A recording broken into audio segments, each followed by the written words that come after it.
You sit in a dark room. A single flame dances on a candle. Your eyes lock onto it. Your breathing slows. Your mind empties. You feel calm. You feel human.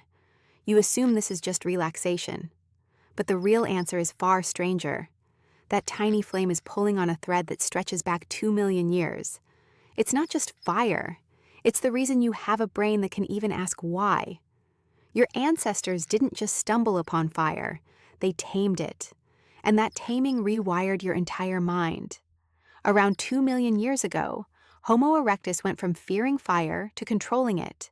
They didn't just use it for warmth, they cooked.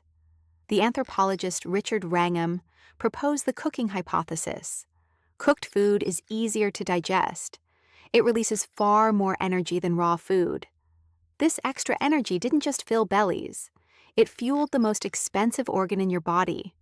Your brain is only 2% of your weight, but burns 20% of your calories. The expensive tissue hypothesis says you traded gut size for brain size. A smaller, energy-efficient gut freed up metabolic resources for a massive brain. Fire gave you that upgrade. Without the campfire, you wouldn't have a brain capable of calculus or poetry. Fire didn't just change your diet. It restructured your entire social world. The psychologist Polly Wiesner studied the Kungsan people of southern Africa. She recorded their conversations by day and by night. Daytime talk was practical, hunting plans, gathering roots, social gossip. But after the sun went down, something shifted. Around the fire, more than 80% of conversations became stories, myths, and songs. The firelight extended the human day, creating a new social space. This nightly ritual may have sparked the evolution of imagination and theory of mind. Theory of mind is your ability to understand that others have thoughts, beliefs, and desires different from your own. It's the foundation of empathy and social intelligence, and it may have been forged in the glow of embers. You learned to think about what others were thinking because you sat around the fire with them, weaving tales of heroes and spirits. Fire is also the only natural phenomenon that is both alive and not alive. It moves, breathes, consumes, and dies. It's profoundly unpredictable. Your brain is wired to pay attention to unpredictable moving stimuli. It's a survival mechanism. But fire doesn't trigger the same fear response as a predator. Its flicker is hypnotic. Researchers at the University of Alabama, led by Dr. Christopher Lynn, conducted a study. They found that simply watching a fire, even a video of a crackling fireplace, can lower blood pressure and increase feelings of sociability. Your heart rate slows, stress hormones drop. Why? Because your brain associates fire with safety and social bonding. For your ancestors, a fire meant no predators, warmth, and cooked food. It was the ultimate safe zone. Your ancient brain still reads the flame as a signal that everything is okay. Yet fire is also terrifying. The same brain that finds comfort in a candle flame is the one that will stare at a house fire with morbid fascination. The psychologist Daniel Fessler calls this fire attention. He argues that humans evolved a dedicated cognitive mechanism for fire, because it's both a crucial resource and a catastrophic threat. You can't look away. Your brain is computing the risk and reward, even if you're just watching a Yule log on your TV. Then there's the smell. The scent of wood smoke activates the hippocampus, the memory center. It's a direct line to nostalgia. That's why camping trips feel so profound. The smoke, the crackle, the flicker. It's a full sensory simulation of your ancestral past.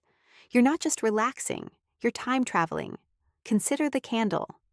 For thousands of years, fire was the only source of artificial light. The control of light meant you could push back the darkness and extend your day. That extra time around the fire is where culture was born. Art, storytelling, religion, all of it flourished in the firelight. So when you light a candle today, you're not just setting a mood, you're tapping into the very first artist's studio. Even your brain's structure carries the imprint of fire. The prefrontal cortex, the seat of planning and self-control, developed alongside the need to manage fire. You had to plan firewood collection, maintain the flame, and teach the skill. This required executive function. The archaeologist Stephen Mithen argues that fire management was a key driver of cognitive fluidity. Cognitive fluidity is the ability to combine different types of thinking. You learn to think about the future, about materials, about social cooperation. Fire made you a strategist. Now, look at that candle again. The flame is a tiny, domesticated sun. It's the original algorithm, a pattern of light and heat that your brain evolved to find deeply meaningful. Every time you stare into it, you're replaying the same neural loop that your ancestors experienced around the campfire.